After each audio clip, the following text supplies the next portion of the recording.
जय Hind to all students. आज हम कक्षा 4th का हिंदी का पाठ 15 जो हमारा लास्ट पार्ट है वो पढ़ेंगे और समझेंगे। ये पाठ का नाम है नहीं काटना मुझको भाई। ये कविता है।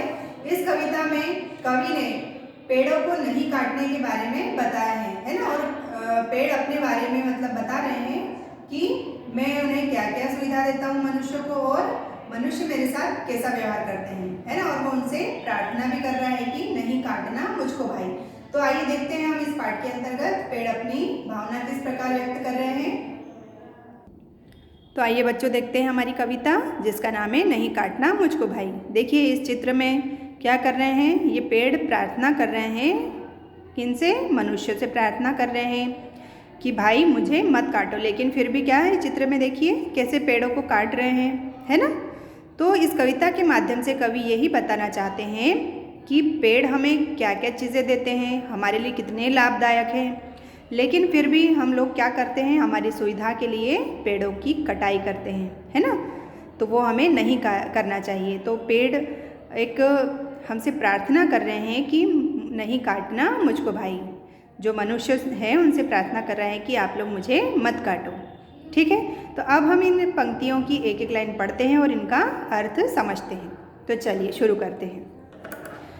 नहीं काटना मुझको भाई मैंने तुम्हें छाह पहुँचाई, है ना। इस पंक्ति का अर्थ है कि नहीं काटना मुझको भाई मैंने तुम्हें छाह पहुँचाई। छाह मतलब छाया, है ना। जब हम थक जाते हैं तो क्या करते हैं, रास्ते में चलते रहते हैं पैदल और कहीं छाह दिख जाती है, हमें पेड़ दिख जाता है तो हम झट से उसकी छाँव में थोड़ी देर खड़े हो जाते हैं या बैठ जाते हैं, है ना। और पेड़ के नीचे बैठते हैं तो कितनी अच्छी ठंडी मधुर हवा लगती है ना। तो हम लोगों को पेड़ नहीं काटना चाहिए, है ना। ऐसे पेड़ प्रार्थना कर रहे हैं और बता रहे हैं नहीं काटना मुझको भाई मैंने तुम्हें छाह पहुँचाई।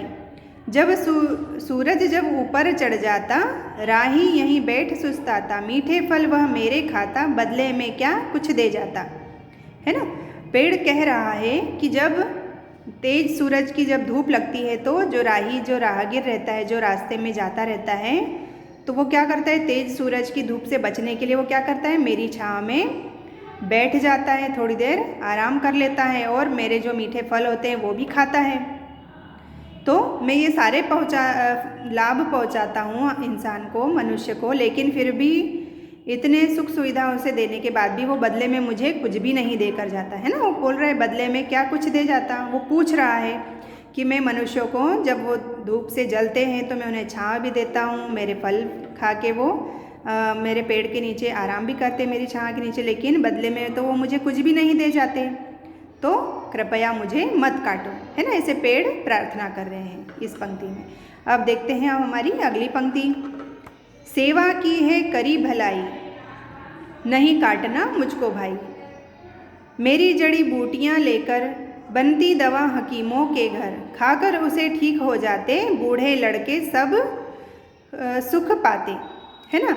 इस पंक्ति का अर्थ क्या है कि जब भी मतलब जो पेड़ होते हैं वो क्या करते हैं, सेवा की और भलाई का काम हमेशा करते हैं, और फिर भी लोग क्या करते हैं, उन्हें काटते हैं, है ना। और पेड़ों से क्या होता है, मेरी जड़ी बूटी लेकर, मतलब पेड़ कह रहे हैं कि मेरी जड़ी बूटी मतलब मेरे पेड़ों की पत्तियाँ और जो भी पेड़ पौधे होते हैं वो कहीं ना कहीं काम आते हैं इलाज में। तो मेरे पेड़ पौधों की जड़ी बूटियाँ लेकर हकीम क्या करते हैं, अपने घर ले जाकर दवाइयाँ बनाते हैं, और जिन दवाइयों को खाकर मनुष्य ठीक हो जाते हैं। बूढ़े लड़के जो भी होते हैं, बीमार होते हैं, उन्हें जब पेड़ पौधों की जड़ी बूटियाँ दवाई के रूप में दी जाती हैं तो वो ठीक हो जाते हैं। लेकिन फिर भी वो तो खुश हो जाते हैं, दवाई खाकर वो ठीक हो जाते तो वो खुश हो जाते हैं मनुष्य, लेकिन फिर भी क्या करते हैं, वो मुझे काट देते हैं। तो पेड़ पौधे यहाँ पर प्रार्थना कर रहे हैं कि मैं तो आपको सारी सुख सुविधा देता हूँ, आपका इलाज करने के काम भी आता हूँ, फल फूल मतलब आपका भरण पोषण करने के काम भी आता हूँ, है ना, छाँव भी देता हूँ। इतने सारे मुझ में गुण हैं और ये सारे गुणों का फ़ायदा मैं आप लोगों को पहुँचाता हूँ, फिर भी आप मुझे काट देते हैं। तो भाई आप मुझे मत काटो, ऐसे पेड़ पौधे इस कविता में कह रहे हैं। ठीक है, ये हुई हमारी 2 पंक्तियों का अर्थ। अब हम इसकी अंतिम पंक्ति देखते हैं। देखिए इस पंक्ति में फिर कवि कह रहा है ठंडी हवा हमी से चलती जन जन में जीवन रस भरती, मुझे उगाओ अपने पास, पुरित हो जीवन की आस। कण कण में सुंदरता आई, नहीं काटना मुझको भाई। है ना। इस पंक्ति में कवि क्या कह रहा है कि ठंडी हवा हमें से चलती है ना। पेड़ पौधे क्या करते हैं कि जब ज़्यादा पेड़ पौधे होते हैं तो उनसे क्या होती है, ठंडी हवा चलती है, वातावरण भी ठंडा रहता है ना। हमें गर्मी कम लगती है और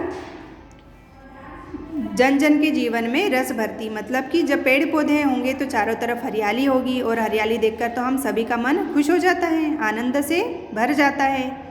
तो पेड़ पौधे कह रहे हैं कि जब हमसे इतनी ठंडी हवा आपको मिलती है, आपके जीवन में आनंद होता है, तो आप इसके लिए क्या करो, आप हमें ज़्यादा से ज़्यादा और उगाओ, है ना, और भी ज़्यादा हमें लगाओ, मतलब पेड़ पौधों का वृक्षारोपण करो, जिससे कि इस धरती पर पेड़ पौधों की संख्या बढ़ेगी और हरियाली चारों तरफ फैलेगी, जिससे क्या होगा, सब हमारे जो जीवन की आस है वो पूरी होगी, है ना, पूर्ण होगी हमारे जीवन की आस।